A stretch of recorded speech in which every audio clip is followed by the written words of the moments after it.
Well, we had a really packed show anyway, and now this has happened. No doubt about the big breaking news today. It is that the Newcastle United takeover by the Saudis is off. They've withdrawn their bid. Let's get more on this straight away with talkSPORT's very own Jim White, who's been... You've just got off the phone, I think, to people involved in this takeover, Jim. So what can you tell us?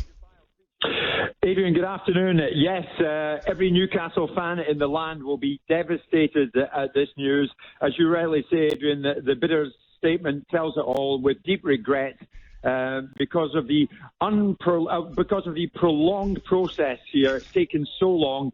The bidders themselves have called time on the bid. £300 million cash on the table, as we know. I'm just off the phone. I took a call about 15 minutes ago from a tearful Amanda Staveley, who says to me, we are absolutely heartbroken. And I have to say, the poor woman, Adrian, all the emotion of waiting and waiting and the work she's done in this bid over the last 2 years came out to me in that phone call. She says she is absolutely heartbroken for the supporters of Newcastle United, for the club itself, and for the community itself. Because, Adrian, it's my understanding that once they'd gone in, had they gone in, they had allocated a further £250 million for the club, the academy, and the community. So it is a situation whereby the bidders are confused, they are frustrated, and they are absolutely devastated that they themselves have had to come out. It wasn't the Premier League who made the announcement. They themselves have had to come out and say, with the deepest of regret, we can't hang around for an answer any further. The new season will be upon us before we know it, and we've taken the bid off the table. Jim, I still don't quite understand this because, I've got a friend within Newcastle. He's been telling me from the start, this will not go through. He has been adamant it's never going to go through. If this were the top-level Saudis we've been talking about, coming in with 300 million and a 200 million transfer fee, they'd have just come straight in because they don't want to be seen, the Saudi Arabians. You know what the battle is like over there between the UAE and Qatar, where they want to be the big dogs. Yeah. Now, there's no way they're going to come in with 300 million plus 200 million in transfers and the deal not go through quickly. What has been the delay? Well, that's the big question tonight, Darren, and only the Premier League can answer that. The bid has always been real. When you look back at it, historically, I must admit, I have known Amanda Staveley. I first met her on November the 22nd, 2017. And I've kept in touch with her ever since. Now, of course, along the way, there were reports, and they were accurate, that there was a £250 million cash bid. That was on the table. But at that stage, there was no deal. And Mike Ashley, if you remember, famously said to Amanda Staveley, don't waste my time. So they waited. And then this latest bid, which has been on the table now for months, 300 million in cash. And don't forget, Ashley said yes to it. The deal was done. The exchanges were done on it all. It was all agreed. A deposit was paid, and all it needed was the rubber stamping of the Premier League. We're still waiting for that. It hasn't happened, and now this comes along. And as I say, the bidders themselves have called time on it tonight. But, of course, we know what has happened in the intervening time. There was intervention from Amnesty International. And then the fiancé of the murdered journalist Jamal Khashoggi entered the fray. Khashoggi, of course, was killed inside the Saudi consulate in Turkey. And then the World Trade Organization ruled that the country, that Saudi Arabia, was behind a pirate satellite TV streaming service offering illegal access to sporting events. But still, the bid remained on the table. Still it was there.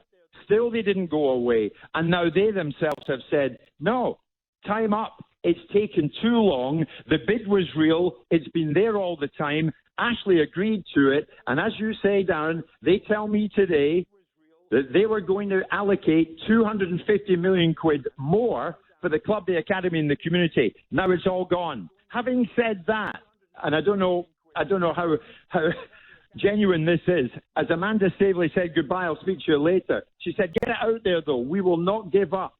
We will not give up. So they may return. My understanding, Jim, is that the Premier League wanted more clarity on who was going to be ultimately responsible, and I think that their fear was that the Crown Prince Mohammed bin Salman would be that figurehead, would be that person who is ultimately responsible. And I don't think the Premier League would have been happy with that, because all of those things you just listed would then come under scrutiny and come into the mix, and may well be a reason why the takeover wouldn't have been allowed to happen. I want to know why the Saudis couldn't, or Amanda Staveley couldn't say or be clear with the Premier League about who would be ultimately responsible.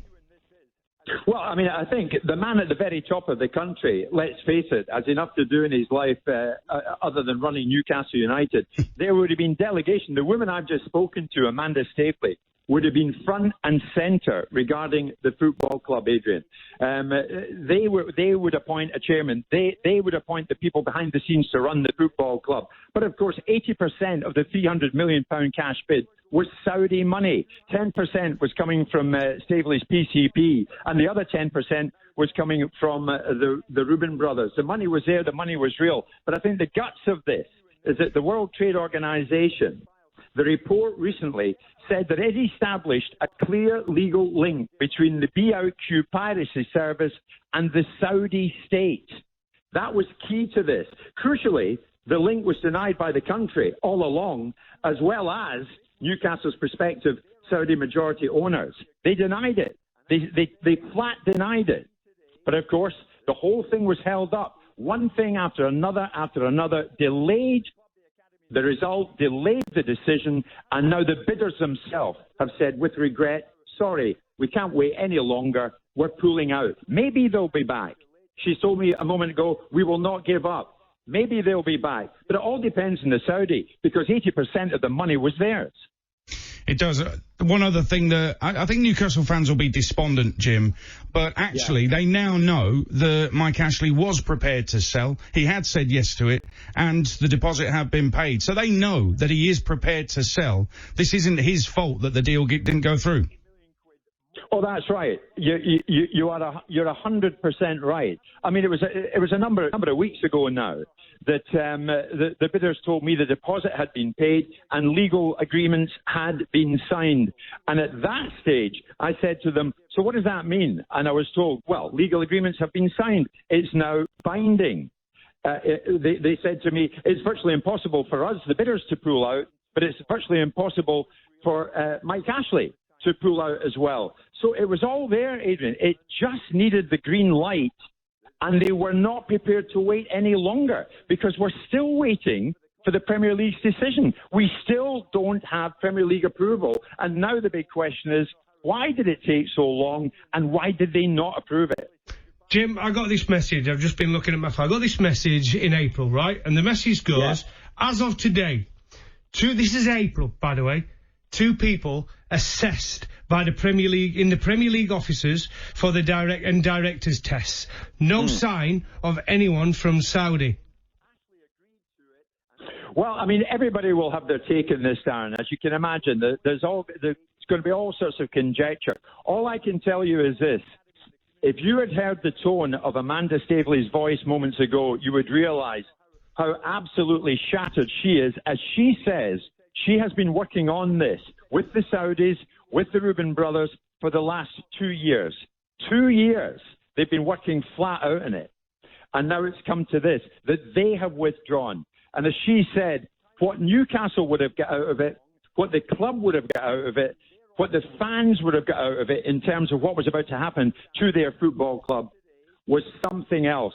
And now, for the time being at least, we will never know. And I emphasise, for the time being, we will never know. But, as she says, we won't give up. So they might be back, but who knows? But tonight, they're devastated. She certainly is. She's absolutely heartbroken. Jim, great to have you on the show. Thank you very much.